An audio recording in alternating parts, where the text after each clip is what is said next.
Hi, and welcome to Scruffy Tales. This is my second video about the Archer, because the first one was made with a very crap microphone. So hopefully the audio in this video will make it a bit more appealing to a wider audience. We will take a quick look at the Swedish Archer artillery system that will be deployed to Ukraine eventually. We will take a look at the importance of artillery, of what the Archer was designed to do in its role as self-propelled artillery, its capabilities, and also a brief look at the ammunition it can fire at the enemy. Modern artillery has moved away from what I would call classical artillery. The artillery used during the age of muskets, when you aimed cannons straight at enemy blocks of infantry and fired bouncing cannonballs at them. In fact, this classical form of artillery has evolved into our modern tanks. Eventually, the old artillery was made lighter so that it could become mobile with the help of horses. You could even relocate the guns during a battle quickly to take advantage of the changes happening on the battlefield, which is exactly what you do with a modern tank. You move a big cannon around to fire directly at the enemy. So, the classical artillery has become the modern tank. So, what is modern artillery, as I see it at least? The traditional modern artillery does not fire directly at an enemy. It fires indirectly, lobbing shells over long distances, firing over obstacles such as hills and forests and towns and other terrain features. This allows you to keep your artillery far away from the front line and out of harm's way from enemy units, in theory, obviously. It allows your artillery to not only engage the enemy fighting your troops on the front line, but you can also target enemy positions far behind the front, such as command posts and supply depots, for instance. Artillery is the king of warfare and has been for at least 2 centuries. Even to this day, with smart missiles and tanks and helicopters, artillery is still the weapon that kills the most enemy troops. Around 70 to 75% of all casualties in war for the past 100 years have been caused by artillery and indirect fire. In war, plate carriers are useless. In war, plate carriers won't save you. Good old school flak vests will save you. You should be more worried about artillery than tanks, helicopters, and machine guns. Artillery is without a doubt the most important weapon system in any army, and you cannot win a war without artillery. People talk about air superiority and tanks all the time, but they can't do anything without artillery, because without artillery you won't kill those 70 to 75% of the enemy. Artillery kills anti-air batteries. Artillery kills ATGM crews. Artillery kills everything you need to kill to allow aircraft and tanks to do their job. And since artillery is so deadly, so important, so crucial, obviously it becomes critical to locate and destroy enemy artillery. Because if you take out the enemy artillery, you won't lose as many of your own troops. So this means you want to find enemy artillery, relying on special forces, aerial recon, or spies, or intercepted communications, etc. And when you find enemy artillery, you attack it with your own artillery, or with a missile strike. This is the artillery duel. What artillery used to do was to fire as many guns as possible, as fast as possible, at the target location and saturate that area with a barrage. To counter this, to avoid losing too many guns to one such barrage, you spread out your artillery so you have something like 1 gun per square kilometer. Obviously, this makes it difficult to target many guns at the same time, so your artillery battery might take out 1 artillery position with 1 barrage. and a barrage was and is made up of several guns and several salvos. One issue with the traditional modern artillery is that it takes time to set up and time to get moving again. Each gun requires a large crew and takes quite some time to reload. Artillery is slow to move, slow to get into position, and slow to fire, and slow to relocate when required. So, if your tanks want to push hard and break through enemy positions, their advance could be slowed down because they have no artillery support, because the artillery is not able to move with the speed of the tanks. And if your position is discovered, well, you can't really move your gun out of the way quickly enough before enemy fire starts striking your location. To counter this issue, the self-propelled gun was created.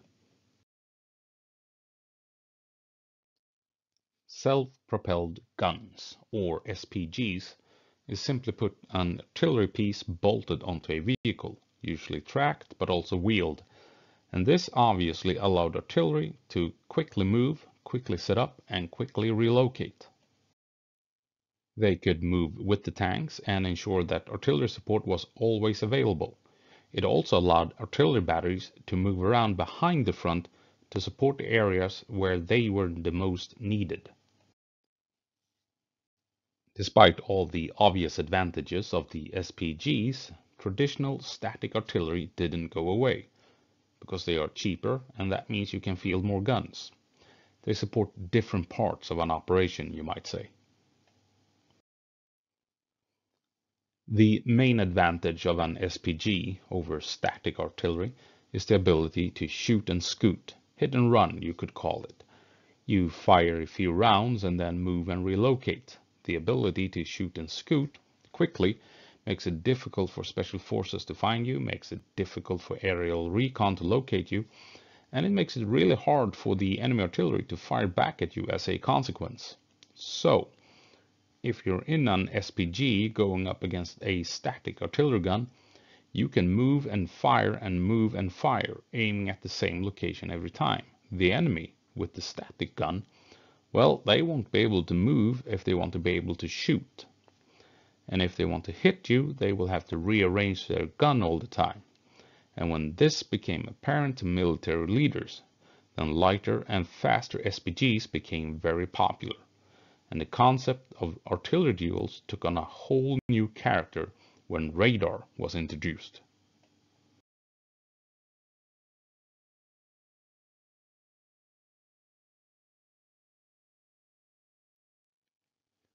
Counter-battery radar systems are quite exceptional pieces of equipment. Using radar, they spot incoming artillery rounds, even mortar rounds, and then they calculate the trajectory of these rounds as they fly through the air and backtrack that trajectory to the position they were fired from. So, by spotting the enemy's shells flying through the air, you calculate where he is located and shooting from. And this information, these coordinates, are then forwarded to your own artillery. And this takes only a few minutes, so depending on range, say 10 minutes at the most after you have fired your first shot, enemy shells will land on your exact location. As you can imagine, this is not a fight where static artillery has the upper hand, despite being numerous and being spread out with only one gun per square kilometer. Counter-battery radar has made shoot and scoot, hit and run, essential for the survival of an artillery piece. The faster you can move out of harm's way, the better. And wheeled trucks are faster than tracked armored vehicles, which is why the wheeled truck has become the ultimate expression of artillery in the modern era.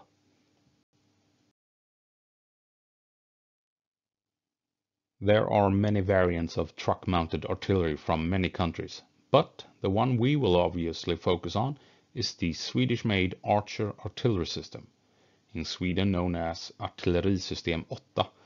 An Archer is an entire system, not just a truck with a gun.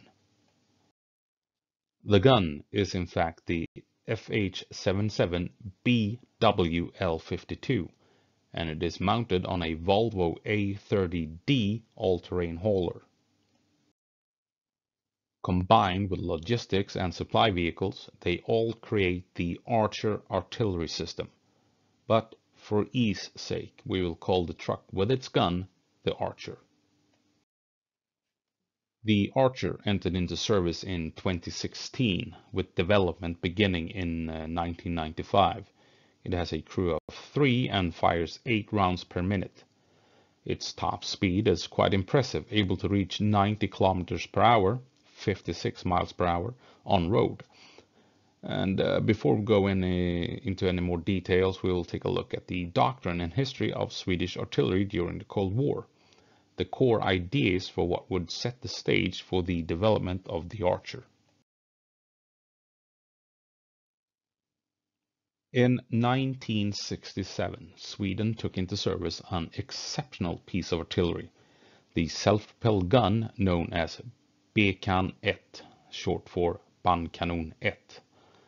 The Bekan 1 would go down in history as the fastest firing 155mm SPG in the world, 15 rounds in 45 seconds.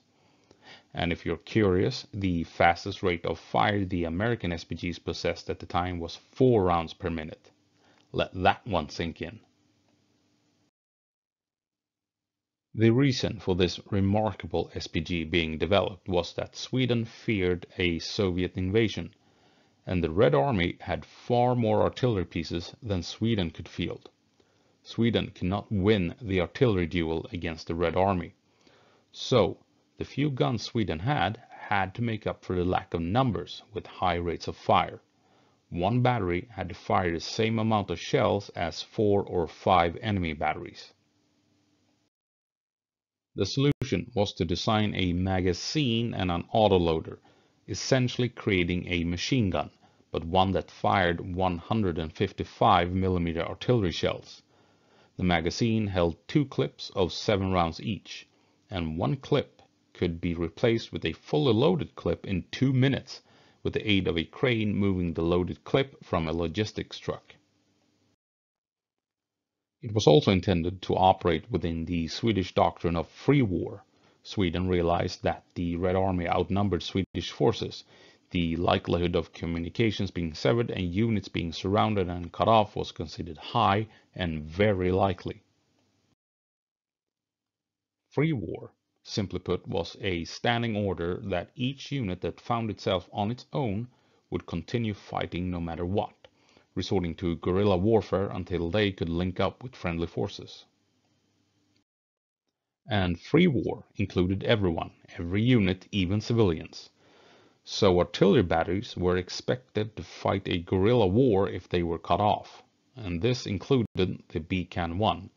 Shoot and scoot, hit and run, guerrilla warfare with artillery was part of the Swedish defense doctrine.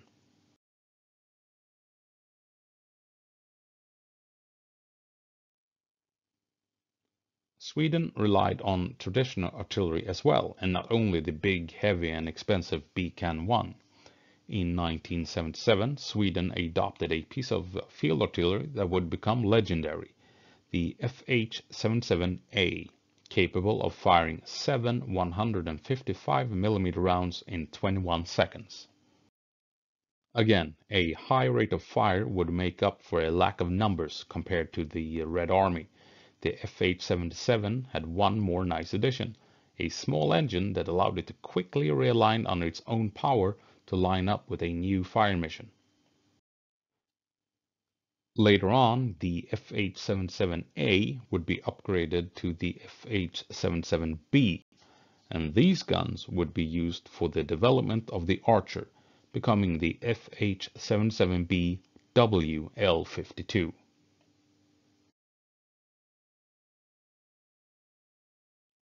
So these two artillery systems were very much at the core as the Archer was being developed. Fast moving, fast firing, and intended to operate independently if needed. The Archer is the end product of a doctrine of guerrilla warfare that included every aspect of the armed forces of Sweden. Shoot and scoot, hit and run, move and fire again. Continue the fight even when outnumbered and surrounded. And 70 years of free war doctrine has provided the Swedish armed forces with the Archer artillery system.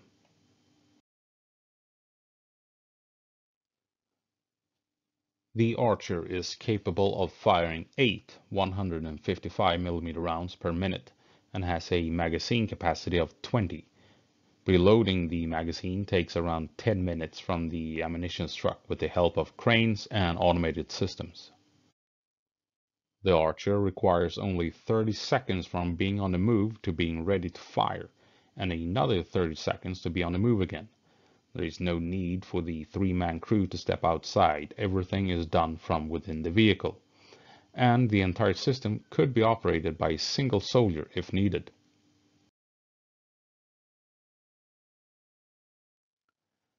The archers can move around and stop only when they receive the coordinates of a target. They stop, fire the rounds required, and then are on the move again.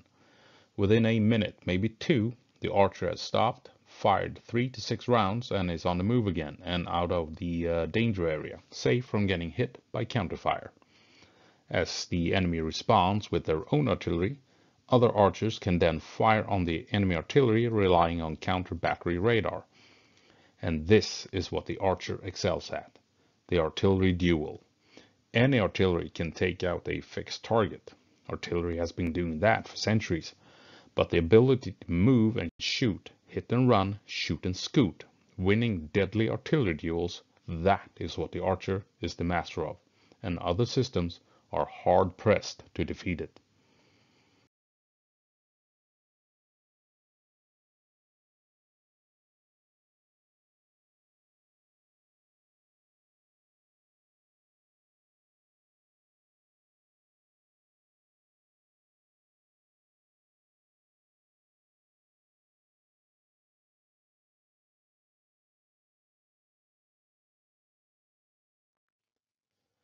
And with the ammunition truck carrying up to 100 shells, it can move around and resupply archers when needed.